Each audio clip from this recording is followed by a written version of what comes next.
जय श्री कृष्णा। एक बार पुनः आप लोगों का स्वागत है। आज हम बात करेंगे ग्रहों की दृष्टियां और उनके प्रभाव के बारे में। तो जब भी आप अपनी जन्म कुंडली को किसी को दिखाते हैं तो बहुत बार आपने सुना होगा कि किसी ग्रह की दृष्टि पड़ रही है, इसलिए आपको अच्छे या बुरे प्रभाव मिल रहे हैं। तो आज हम उन ग्रहों की दृष्टियों के बारे में बात करेंगे कि ग्रहों की दृष्टियां क्या होती हैं और ये किस तरह से आपके जीवन को प्रभावित करती है। तो यहाँ आप देख रहे हैं कि हमने ग्रह लिखे हुए हैं और उनकी दृष्टियां लिखी हुई है। और यहाँ जो आप देख रहे हैं, यहाँ पर जो ग्रह है वो उच्च के लिखे हुए हैं और जहां इनकी सातवीं दृष्टि पड़ती है वहां ग्रह जो है वो नीच के हो जाते हैं। तो सबसे पहले हम दृष्टियों की बात करेंगे, फिर इस पर बात करेंगे। तो यदि हम ग्रहों की दृष्टियों की बात करें, यदि सूर्य ग्रह की बात करें तो सूर्य ग्रह के पास सातवीं दृष्टि होती है। इसका अर्थ क्या है कि सूर्य ग्रह जहां भी बैठे होंगे, आपकी जन्म कुंडली में सूर्य दिन कहीं भी बैठ सकते हैं। यहां पर हमने एक नंबर पे सूर्य लिखे हैं, लेकिन आपकी कुंडली में कहीं भी सूर्य ग्रह बैठ सकते हैं। तो जहां भी सूर्य ग्रह बैठेंगे वहां से यदि आप 7 काउंट करेंगे, जहां बैठे उसको भी हमने काउंट करना है। 1 2 3 4 5 6 7। तो जहां पर भी 7 होंगे वहां पर उस ग्रह की सातवीं दृष्टि होती है और लगभग सभी ग्रहों के पास सातवीं दृष्टि होती है। अब अच्छी और बुरी कैसे होगी कि यदि आपकी कुंडली में सूर्य देव उच्च के हैं या उनकी जो जिस घर में वो बैठे हैं मित्र के स्थान में बैठे हैं और योग कारक है तो उसकी दृष्टि भी अच्छी होगी। यदि सूर्य नीच के है तो जहां वो दृष्टि डालेंगे, किस घर में वो दृष्टि डालेंगे, किस शत्रु के घर में डाल रहे हैं, मित्र के घर में डाल रहे हैं, तो उसके हिसाब से हम ये तय करते हैं कि दृष्टि शुभ है या अशुभ है। तो इसलिए ग्रहों की दृष्टियां बड़ी महत्वपूर्ण हो जाती है। तो सूर्य ग्रह के पास सातवीं दृष्टि है, तो जहां भी आपकी कुंडली में सूर्य देव बैठे हैं वहां से वो सातवीं दृष्टि जहां भी देखेंगे तो आपकी कुंडली में जैसे भी सूर्य देव होंगे उसके हिसाब से वो प्रभाव देंगे। जो चंद्र देव है उनके पास भी सातवीं दृष्टि है। तो चंद्रदेव अपने घर जहां बैठे हैं वहां से सातवीं दृष्टि जहां भी वो शुभ देख रहे हैं तो शुभ फल प्राप्त होंगे, अशुभ है तो अशुभ फल प्राप्त होंगे। उसी तरह मंगल देव के पास 4 7 और 8 ये 3 दृष्टियां मंगल देव जी के पास होती है। यदि आपकी कुंडली में मंगल देव योग कारक है तो जहां जहां ये देखेंगे उन घरों को भी शुभ कर देंगे। उसी तरह बुध देव के पास सातवीं दृष्टि होती है। बृहस्पति देव जी के पास जो है 5वीं 7वीं 9वीं दृष्टि होती है। देखिए बृहस्पति जी की दृष्टियां बड़ी महत्वपूर्ण होती है। बहुत बार आपने सुना होगा कि बृहस्पति की दृष्टि हमेशा कुंडली में विचार किया जाता है।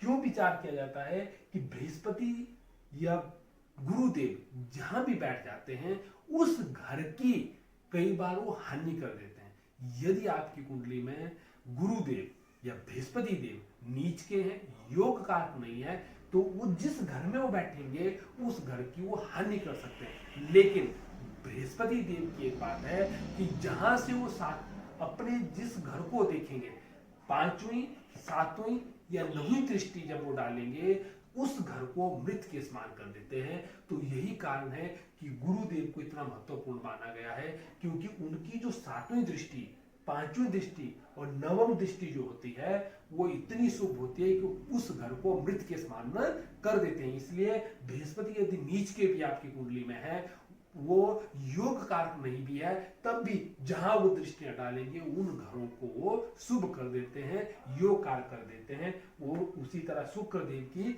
7वीं दृष्टि है और शनि देव जी के पास 3 7 और 10 दृष्टियां हैं। देखो शनि देव की दृष्टि बड़ी महत्वपूर्ण हो जाती है। उसके पीछे कारण यह है कि शनि देव जब जिस घर में बैठे होते हैं उस घर को तो कई बार वो शुभ कर देते हैं, लेकिन इनकी दृष्टियां बड़ी अशुभ मानी गई है।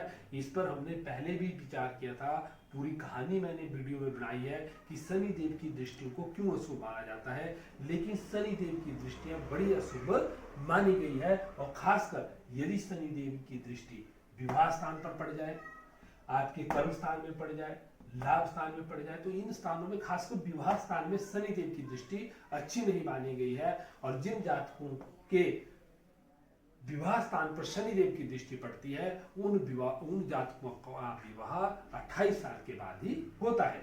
उसी तरह राहु देव जी के पास भी 5वीं 7वीं और 9वीं दृष्टि होती है केतु ग्रह के पास भी 5वीं 7वीं और नहीं 9वीं दृष्टि होती है। बहुत से विद्वान इस बात पे मतभेद है कि राहु और केतु के पास कोई दृष्टियां नहीं होती है, लेकिन ज्योतिष में जो इनकी दृष्टियों पर भी विचार किया जाता है।